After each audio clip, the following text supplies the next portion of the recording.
I want to go to the US and an important development in Special Counsel John Durham's investigation into the origins of the discredited FBI Trump-Russian collusion theory. A Russia analyst who provided key research for the now infamous Steele dossier was arrested on Thursday. Igor Danchenko was charged in a grand jury indictment with 5 counts of lying to the FBI about his work providing information to former British spy Christopher Steele for the Democrat-funded dossier. Special Counsel John Durham says Danchenko, you see him right there in the white shirt, a Russian national living in Northern Virginia, was the primary source for British spy Christopher Steele, who compiled the widely talked about yet debunked Steele dossier, full of accusations about former President Donald Trump. The indictment alleges that Danchenko lied to the FBI about working for Steele as his primary source of information. As we know, Christopher Steele is a former MI6 intelligence agent who in 2016 produced a dossier outlining sensational and salacious allegations against Donald Trump, alleging, among other things, criminal links with Russia. Those allegations have been discredited, but it turns out there were sensational links, although not ones the Democrats wanted you to know about. The indictment also mentions Danchenko's involvement with someone identified as PR Executive 1, someone believed to be close to the Hillary Clinton operation. What we do know is that the FBI alleges, or the special counsel alleges, that in the course of Danchenko's interviews with them, he lied about where he got some of the information from, and he did not truthfully tell him that he received the information from this PR executive. It certainly plants a lot of doubts, even more doubts, about that now infamous Steele dossier.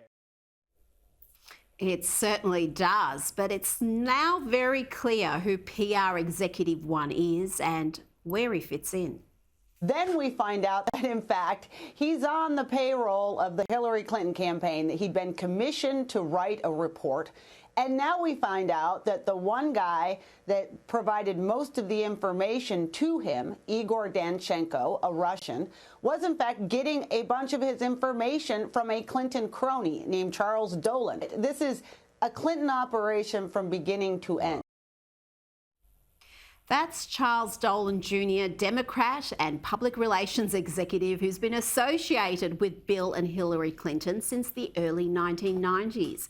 He served a Virginia state chair for Bill Clinton's presidential campaign, and for his services, he was in 1997 appointed to a State Department board. And he also served on both of Hillary Clinton's presidential runs. Now, in addition to the American leftist media, who was it that was breathlessly repeating these claims of Russian collusion? Hello and welcome to Four Corners. Tonight we begin our special 3-part investigation into the story of the century, the election of US President Donald Trump and his ties to Russia. Donald Trump was elected president. But what if he had help? What if he was put into the most powerful office in the world by one of the United States' greatest foes? The Kremlin's puppet master now has America dancing to his discordant tune. He couldn't have planned it better. It was the biggest intrusion into Democratic Party operations since Watergate, and it's a huge part of why Donald Trump was elected president. And what was the outcome of all that? The special counsel did not find that the Trump campaign or anyone associated with it conspired or coordinated with the Russian government in these efforts. The journalistic fizzer of the century. And not surprisingly, ABC are being very coy about this latest development. Search on the national broadcaster's website and there's barely a mention of it. In fact, all that's mentioned is this news item. And how is this for mealy-mouthed reporting? They say the case does not undercut investigators' finding that the Kremlin aided the Trump campaign, findings that were not based on the dossier. But it does endorse a long-standing concern that opposition research the FBI relied on in the Russian probe was marred by uncorroborated claims. That's an understatement. Even the Washington Post conceded, and I quote, The allegations cast new uncertainty on some past reporting on the dossier by news organisations, including The Washington Post. And as Australian journalist Jonathan Swan, son of ABC medical reporter Norman Swan, tweeted, the charges are that not only did Clinton Democrats fund the dossier, but a long-time Clinton Democrat operative was one of the sources for the rumours about Trump. Doesn't get much worse. We all know the reason for the ABC's silence. Not only is this latest development favourable to Trump, but it shows unconscionable conduct by Hillary Clinton, her strategists in attempting to discredit him.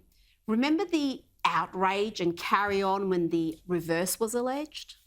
And while Donald Trump denies colluding with Russia, he did benefit from malicious activity targeting his opponent Hillary Clinton during the campaign. That there clearly was a Russian government effort to discredit Clinton and to help Trump, and that Trump officials at the most senior level were aware of that.